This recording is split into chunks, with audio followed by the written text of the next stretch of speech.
Hello, everyone. Welcome to this week's episode of ClueCon Weekly. Joining us this week is someone you might recognize. I don't know if I'm not sure, but someone might have met David once or twice before.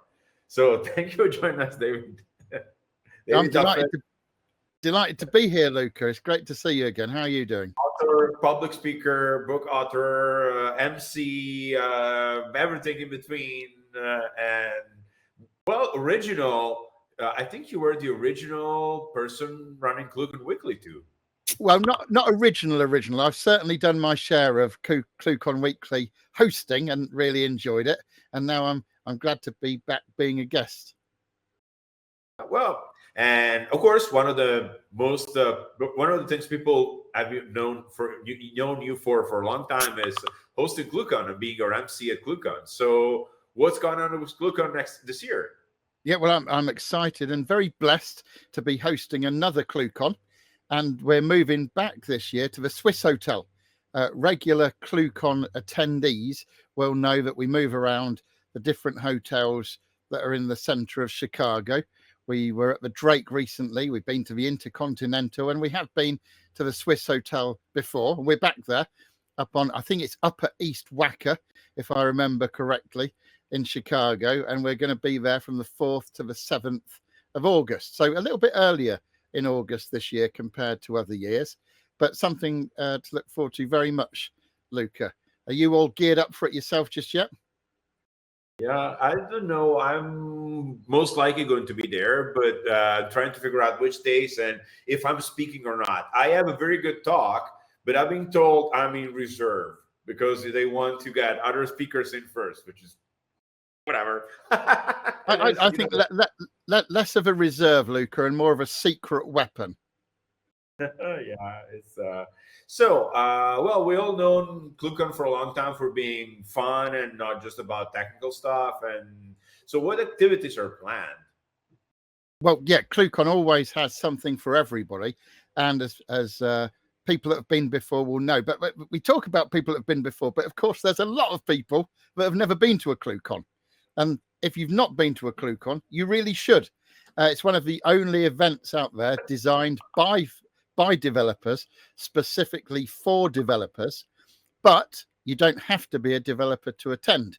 And day one is what that's all about. There is the Coder Games for developers, but there's also the Maker Challenge, isn't there, for those people that are not into coding, so that they can get creative and produce something. And there's usually a lot of fun and, of course, a lot of prizes on that first day as well, on the Monday. Yeah, so that's the first day. And do you have any information? Any previews on what the core games will be about? They don't let me participate in that either. It's getting boring at this point. But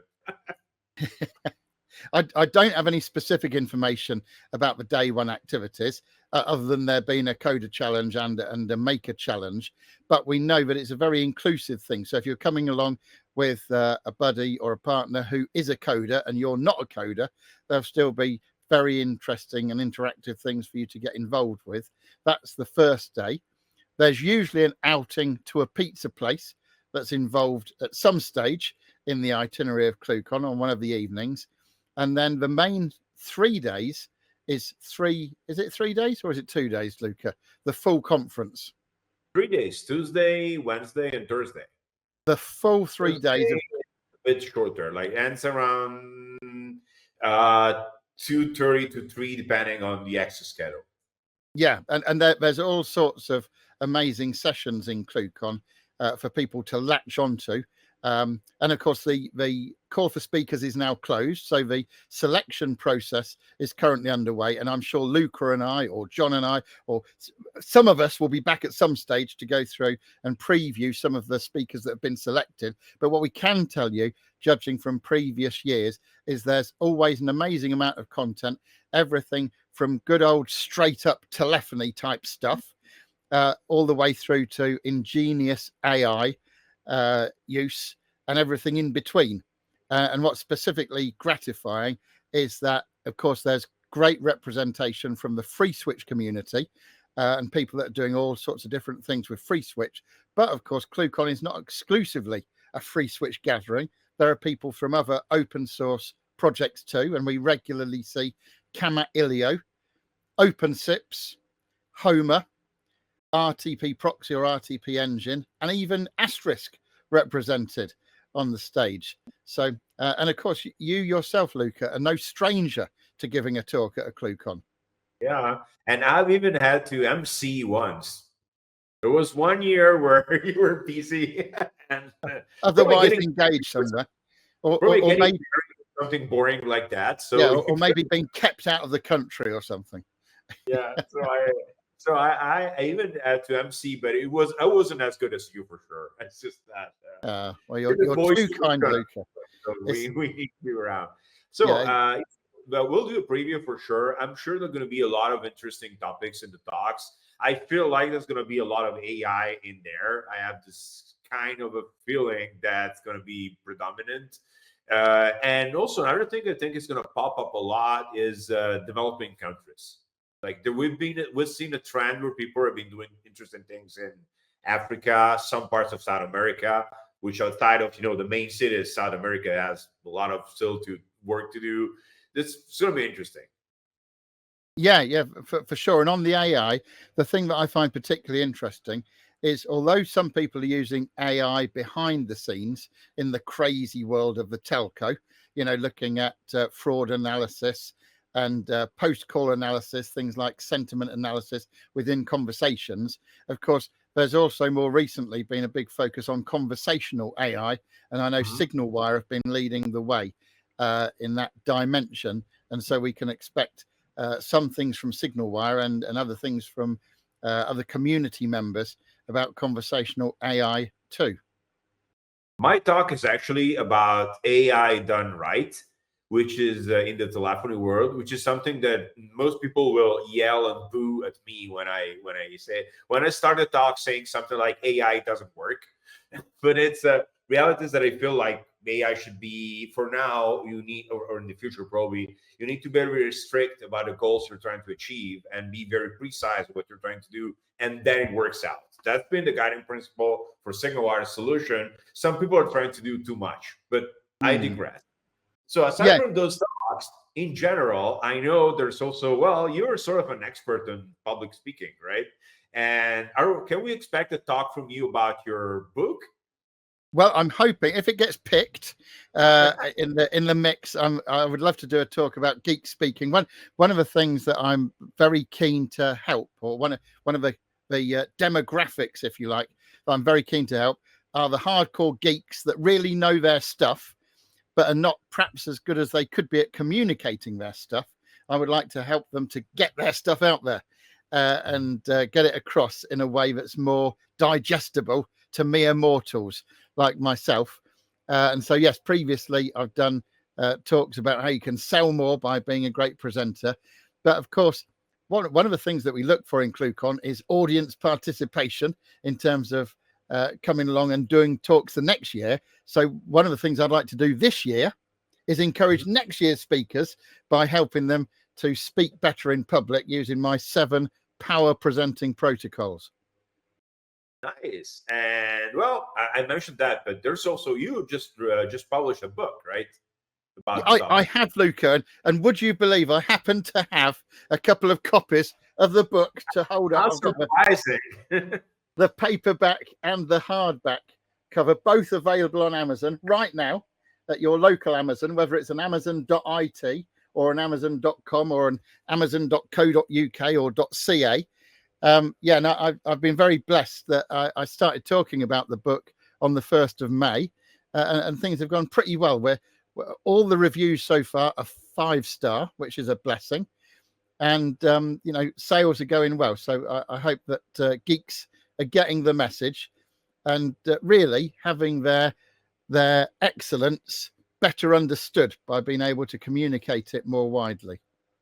You know what the fun part of hosting the ClueCon Weekly is? Sometimes you have to pretend you don't know about something just so you just to introduce the subject. I have a copy at home. I will just need to start reading. Yes, yeah. But it's very fun to act surprised, like, oh, you published a book.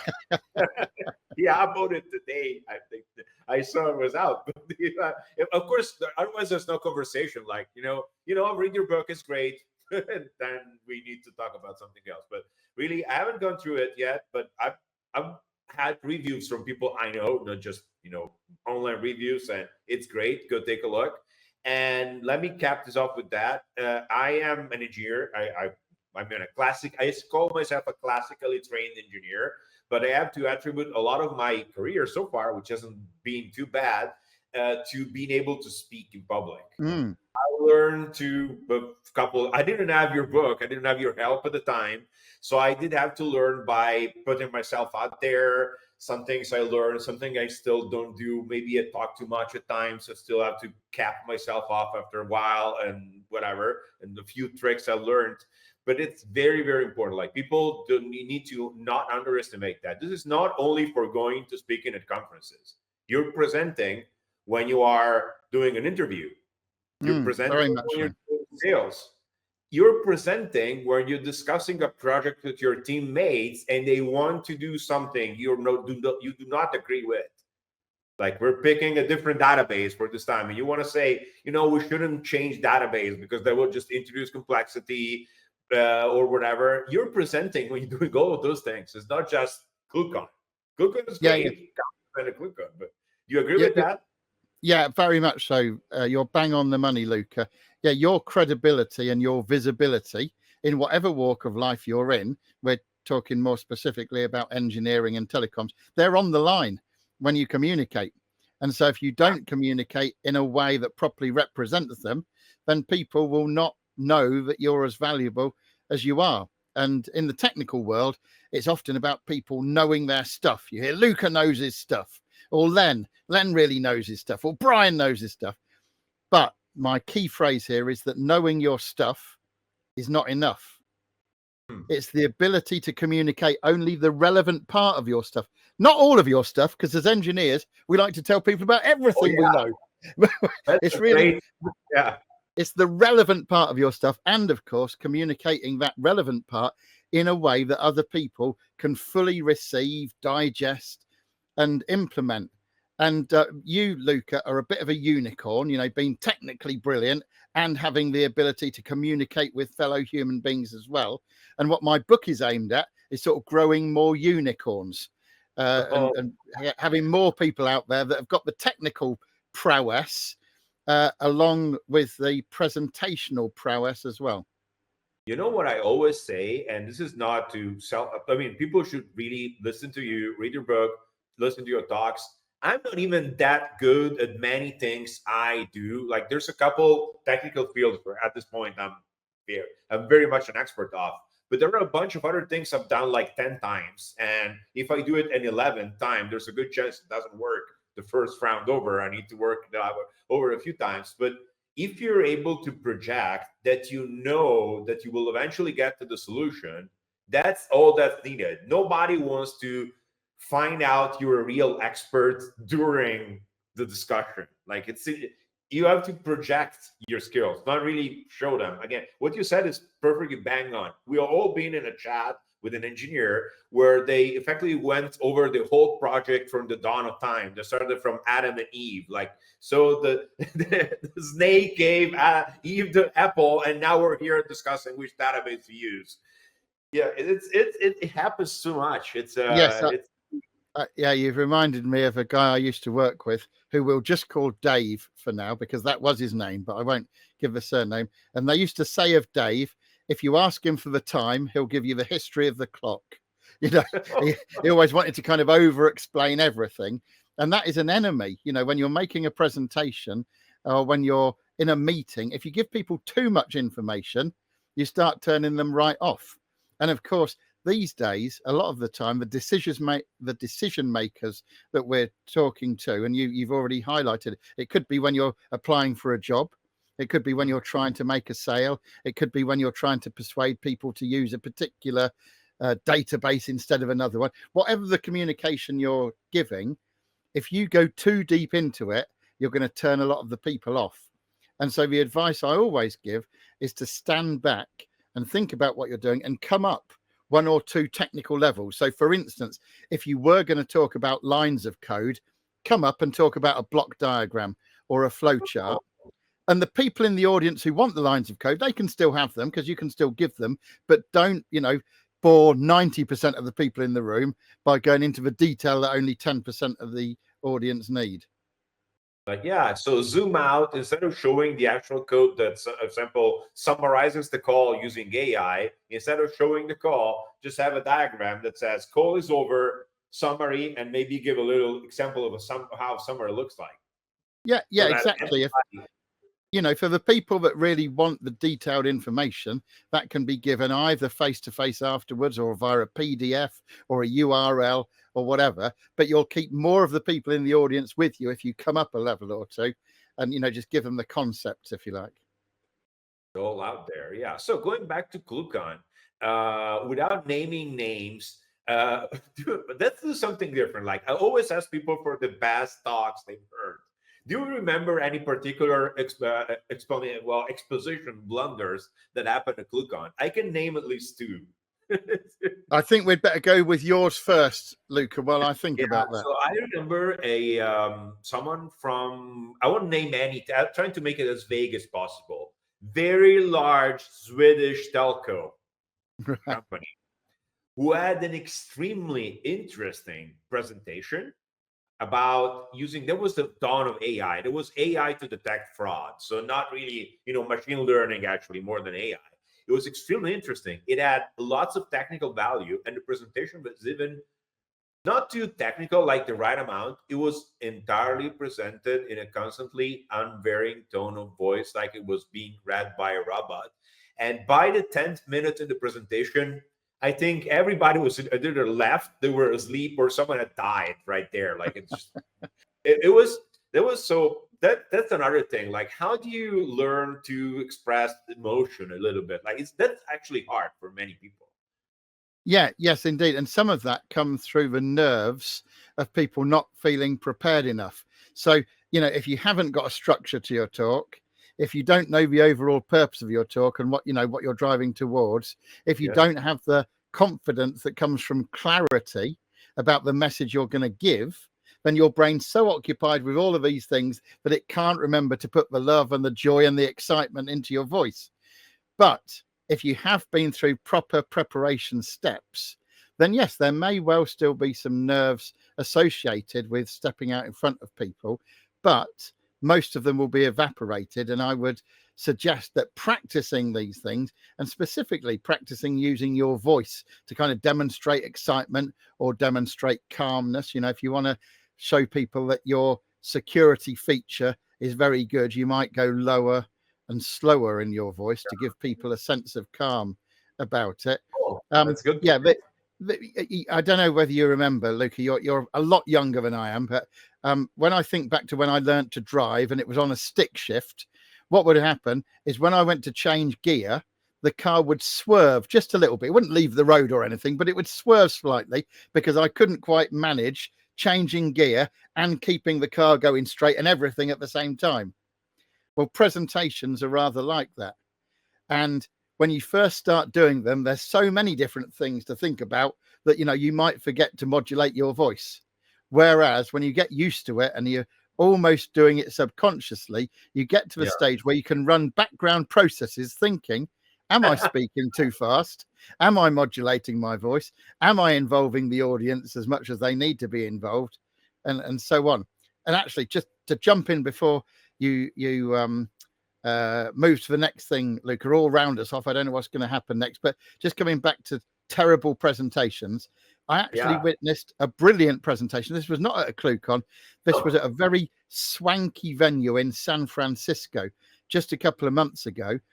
It was a big event with a few hundred people there, and the closing keynote speech was from ChatGPT, OpenAI.